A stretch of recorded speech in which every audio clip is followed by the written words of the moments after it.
Volví del cementerio y encontré a mi hijo sirviendo la cena en el rancho que construí con mis propias manos. Me llamó señor y ofreció llevarme el abrigo. No reconoció a su propio padre. Pensaba que yo estaba muerto. El mundo entero lo pensaba. Pero yo no estaba muerto. Estaba de pie en la entrada de mi casa, valorada en $47 millones.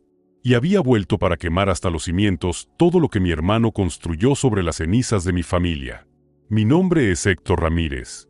Tengo 68 años. Y esta es la historia de cómo un fantasma destruyó un imperio. Antes de contarte cómo los hice pagar, déjame contarte cómo empezó todo. Durante los últimos 12 años, el mundo creyó que estaba en muerte cerebral en una clínica de Suiza. Un vegetal mantenido vivo por máquinas. Tenían razón a medias. Estuve en coma durante 3 años después de que un accidente de construcción me aplastara la columna bajo 6 toneladas de acero. Pero desperté. Me arrastré de vuelta a la conciencia en un centro de rehabilitación en Zúrich, reaprendiendo a caminar, a hablar, a ser humano otra vez. Los médicos lo llamaron milagro. Yo lo llamé asuntos pendientes. La tarde que volví a Texas, el cielo del desierto ardía en naranja y púrpura. Me detuve frente a las rejas de hierro del rancho San Miguel, una propiedad de 80 hectáreas que había comprado hace 40 años cuando no era más que matorrales y serpientes de cascabel.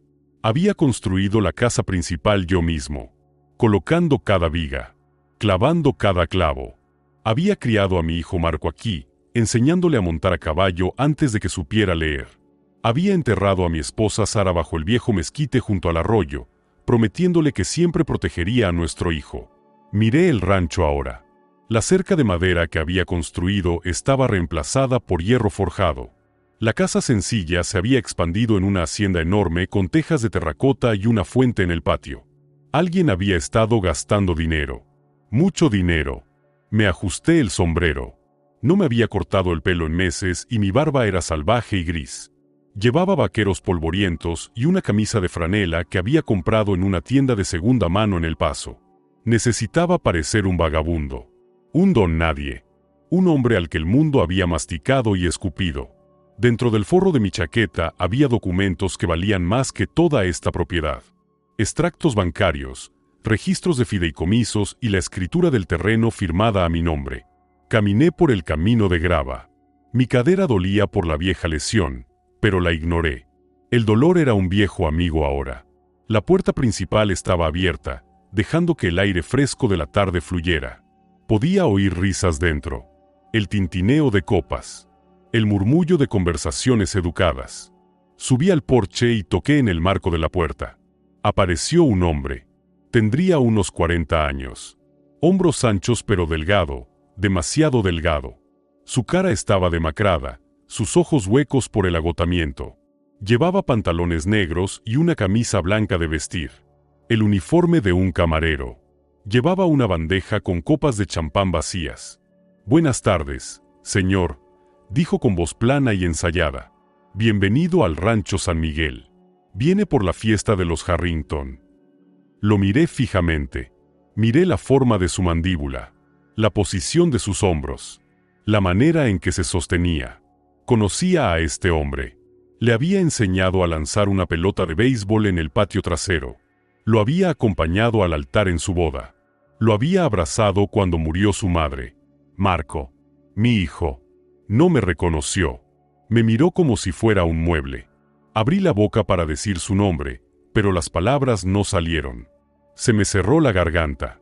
Me quedé ahí parado, congelado, mirando a mi hijo que se había convertido en un sirviente en su propia casa. «Señor», dijo con un destello de preocupación cruzando su cara. «¿Se encuentra bien? ¿Puedo traerle agua?» Me forcé a hablar. Saqué las palabras a través de una garganta espesa de dolor. «Busco a Víctor.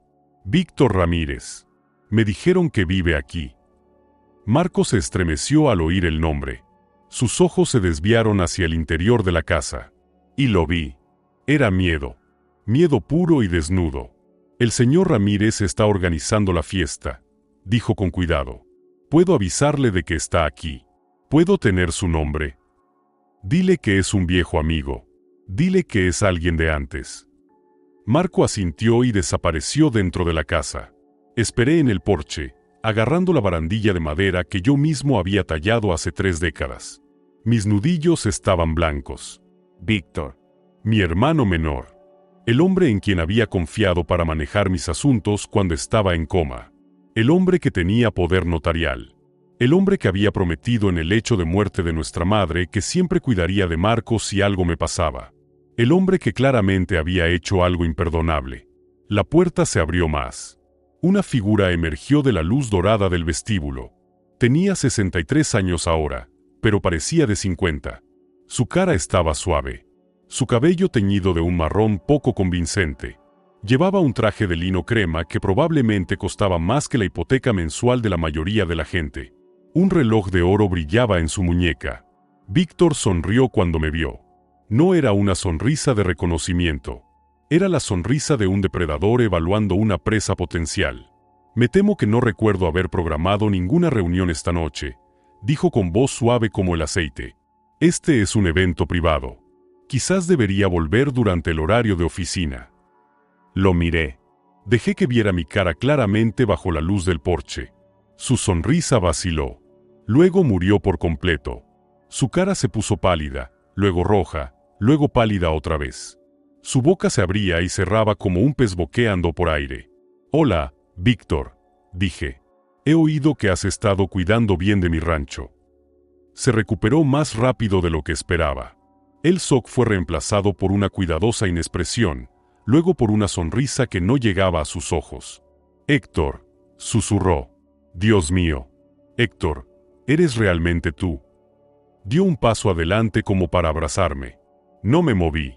No abrí mis brazos. Se detuvo, sus manos cayendo torpemente a sus costados.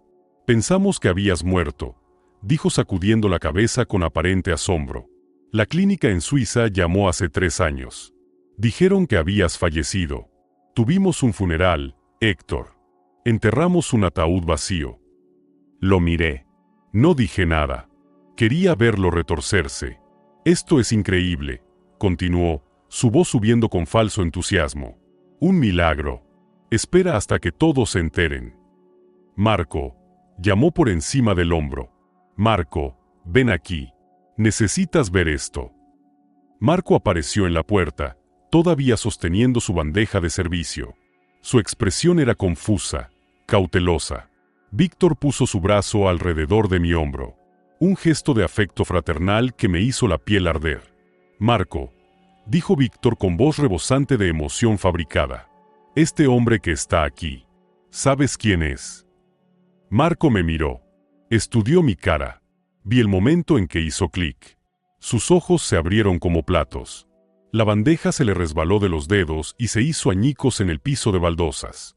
«Papá». Su voz se quebró como la de un adolescente. «Papá, ¿eres realmente tú?» Tropezó hacia adelante. Me agarró, me jaló en un abrazo tan fuerte que pude sentir sus huesos.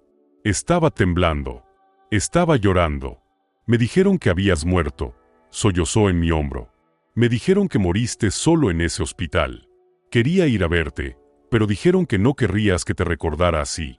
Dijeron que era mejor si me quedaba aquí y trabajaba». Abracé a mi hijo. Sentí sus costillas a través de su camisa delgada.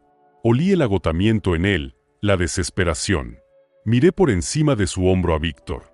Mi hermano nos observaba con una expresión que no pude leer.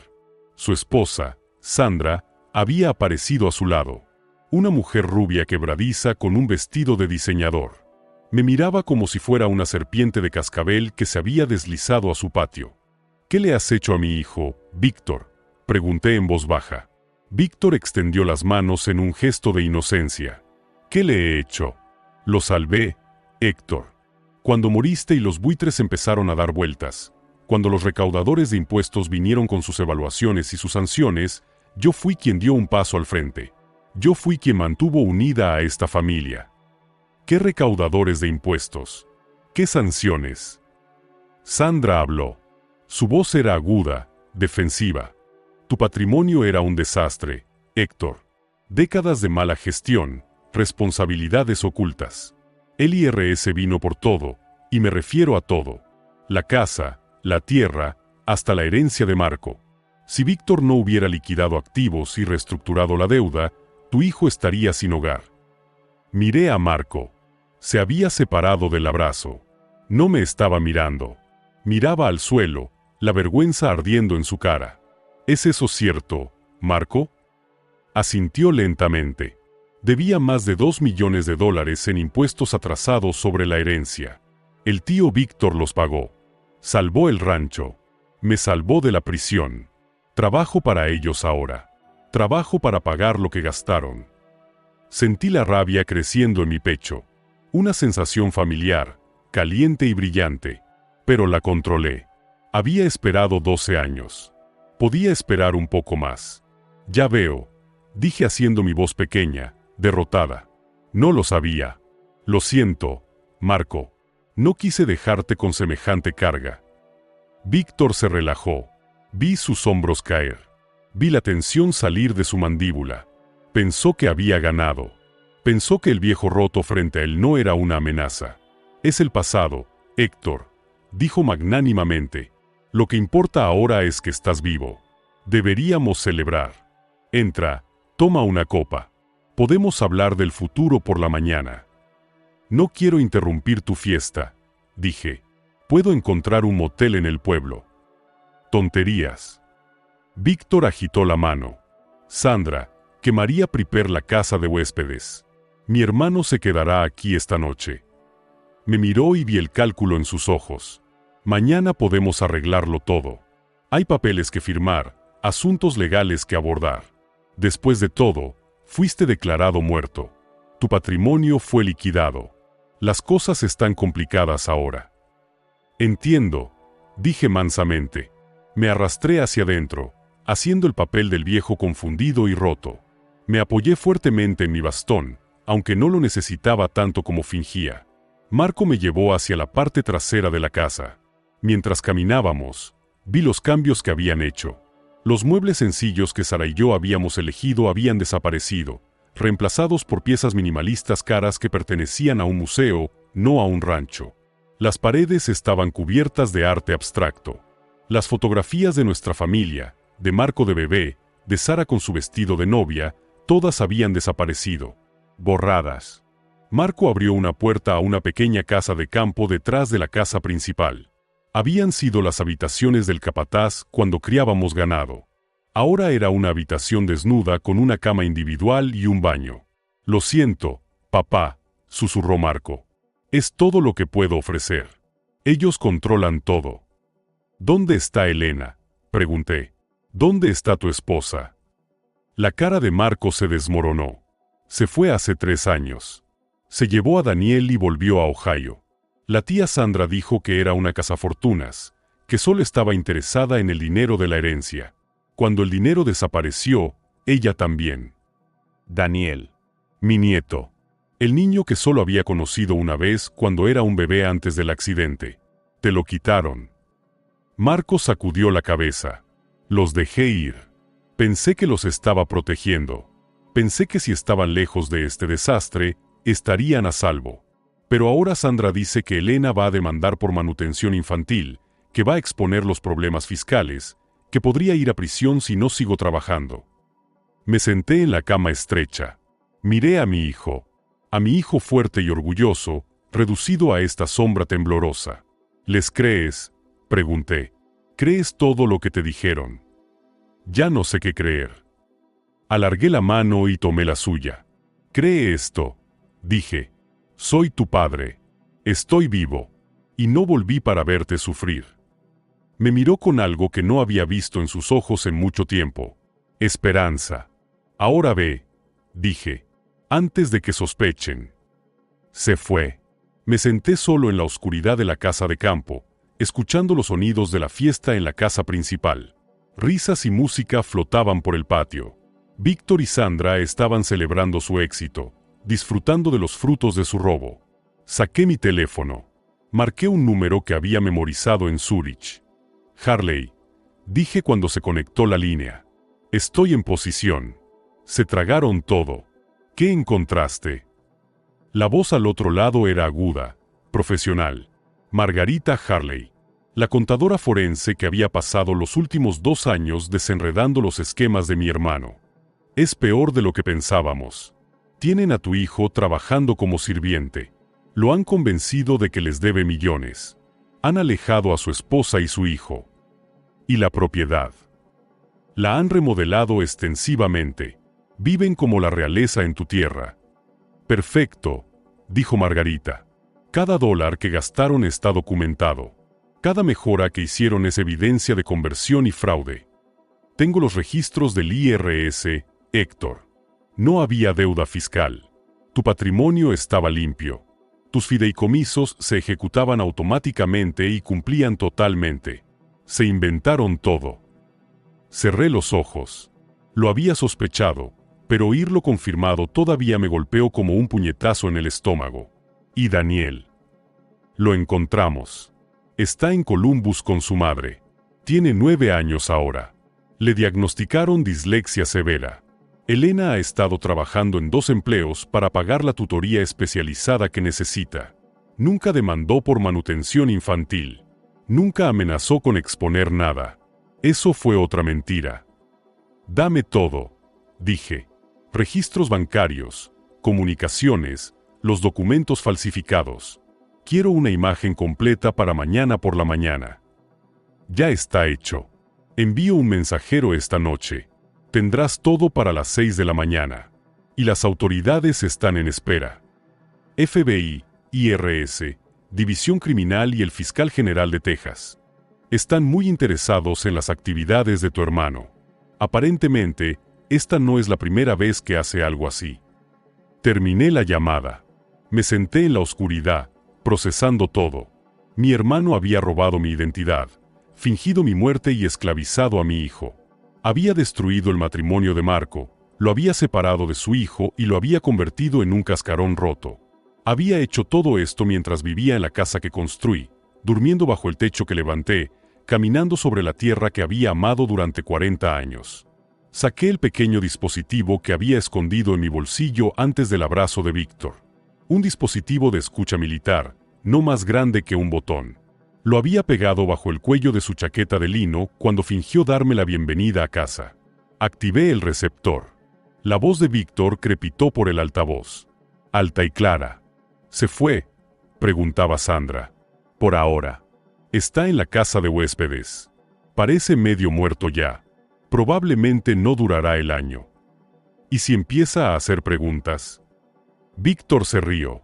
¿Qué preguntas? El hombre ha estado en coma durante 12 años. No sabe ni en qué año estamos. Le haremos firmar los papeles mañana, conseguiremos su huella en los documentos de transferencia final, y entonces tendremos todo legalmente. ¿Y si se niega? Entonces le recordamos que su hijo tiene una deuda de $2 millones que se puede cobrar en cualquier momento. Le recordamos que Marco está a una llamada telefónica de la prisión federal. El viejo cooperará. Siempre lo hacen cuando sus hijos están en juego. La voz de Sandra era cruel. Deberíamos haberlo dejado morir en Suiza. Habría sido más limpio. ¿Dónde está la diversión en eso?, respondió Víctor. Quiero que vea lo que he construido. Quiero que sepa que todo por lo que trabajó me pertenece ahora. Siempre pensó que era el hijo dorado. La historia de éxito. Míralo ahora. Un mendigo en su propia tierra. Se rieron juntos. Un sonido como cristales rompiéndose. Apagué el receptor. Había oído suficiente. No dormí esa noche. Me senté junto a la ventana viendo las luces de la casa principal apagarse una por una. Vi a los Catherine empacar y marcharse. Vi las estrellas de Texas girar sobre mi cabeza, las mismas estrellas que había visto con Sara en nuestra noche de bodas. A las 5 de la mañana, una motocicleta se detuvo frente a la casa de huéspedes. Una mujer de cuero desmontó y me entregó un sobremanila grueso. No habló. No necesitaba hacerlo. La reconocí como una de la gente de Margarita. Abrí el sobre. Dentro había documentos que contaban la historia completa de la traición de mi hermano. La primera página era un registro de transferencias bancarias. Cada mes durante 12 años, mi fideicomiso había depositado automáticamente $15,000 en una cuenta designada para el cuidado de Marco. Víctor había interceptado cada transferencia. Había creado una cuenta sombra a nombre de Marco, Luego inmediatamente movió los fondos a sus propias cuentas offshore. Cantidad total robada, $2.16 millones. La segunda página era una carta falsificada del IRS exigiendo el pago de impuestos atrasados que no existían. Víctor había creado gravámenes falsos, multas falsas, órdenes judiciales falsas. Había construido una prisión de papel alrededor de mi hijo. La tercera página era una evaluación psiquiátrica ordenada por Sandra hace 3 años. Había intentado que declararan a Marco mentalmente incompetente, presumiblemente para obtener control total de cualquier activo restante. El psiquiatra se había negado a firmar. Una nota manuscrita en el margen decía: el sujeto muestra signos de abuso psicológico prolongado y control coercitivo. Se recomienda intervención inmediata. La cuarta página era una copia de un cheque extendido a un investigador privado. Víctor había estado rastreando a Elena y Daniel durante años, monitoreando sus movimientos, documentando sus luchas. Los había estado viendo sufrir y no había hecho nada. Cerré el sobre. A las 7 de la mañana, Marco tocó a mi puerta. Trajo café y tostadas en una bandeja, sus manos todavía temblando. «Entra», dije. «Cierra la puerta». Obedeció. Se paró frente a mí como un soldado, esperando órdenes. «Siéntate, Marco». Se sentó en el borde de la cama, sus hombros encorvados. «Necesito decirte algo», dije, «y necesito que escuches sin interrumpir. ¿Puedes hacer eso?» Asintió. «Todo lo que te dijeron es mentira». Su cabeza se levantó de golpe. «No hay deuda fiscal. Nunca la hubo. Tu herencia estaba limpia. Tus fideicomisos han estado pagando cada mes durante 12 años. Pero Víctor interceptó cada centavo. Te robó más de $2 millones, Marco. Falsificó documentos del gobierno para hacerte creer que debías dinero. Te mantuvo trabajando como esclavo para pagar una deuda que él inventó». Marco me miraba fijamente. Su boca se movía, pero no salía ningún sonido. «Elena no te demandó. No amenazó con exponer nada. Se fue porque Sandra le dijo que habías elegido a la familia sobre ella. Ha estado criando a Daniel sola, trabajando turnos dobles para pagar su educación especial. Nunca dejó de amarte. Pensó que la habías abandonado». Lágrimas corrían por la cara de Marco ahora. «No soy un viejo roto, Marco. No estoy aquí para mendigar sobras. Volví con evidencia que meterá a Víctor y Sandra en prisión por el resto de sus vidas. Pero necesito tu ayuda para terminar esto. ¿Qué necesitas que haga?»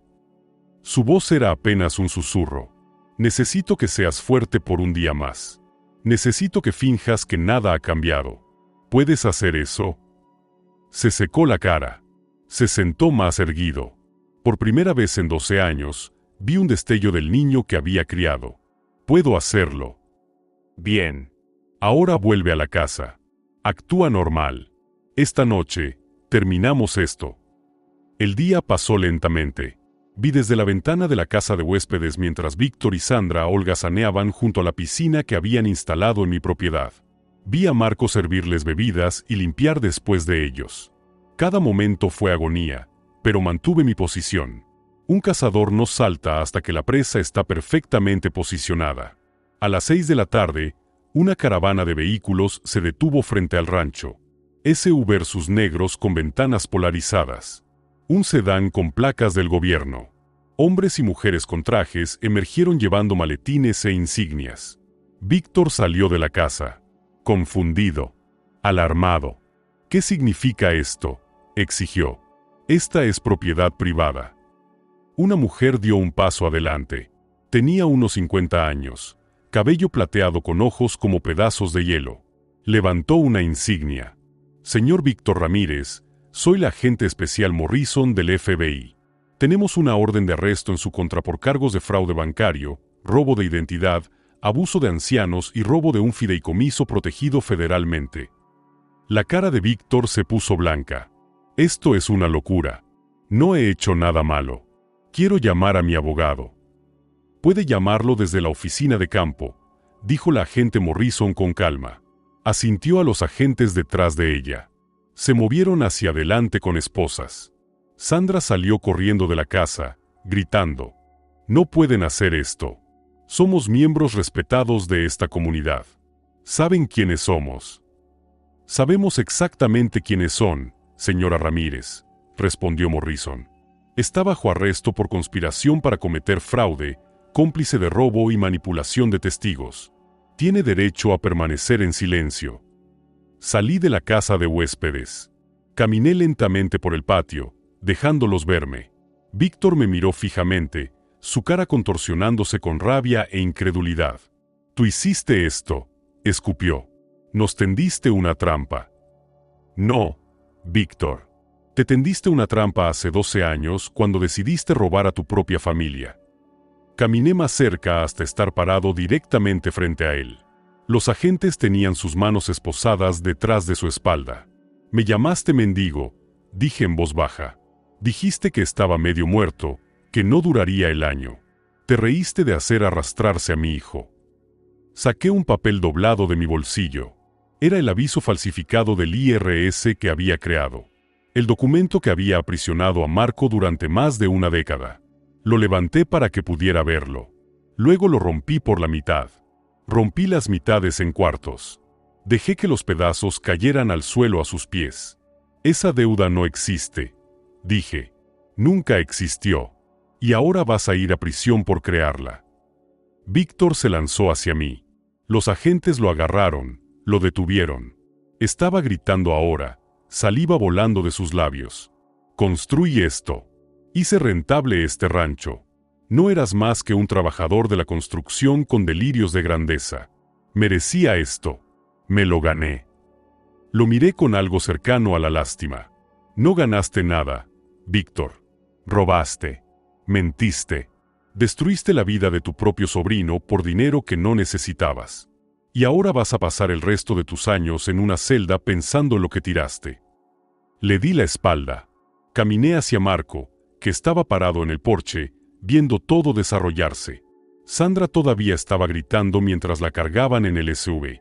Algo sobre sus derechos, su reputación, su inocencia.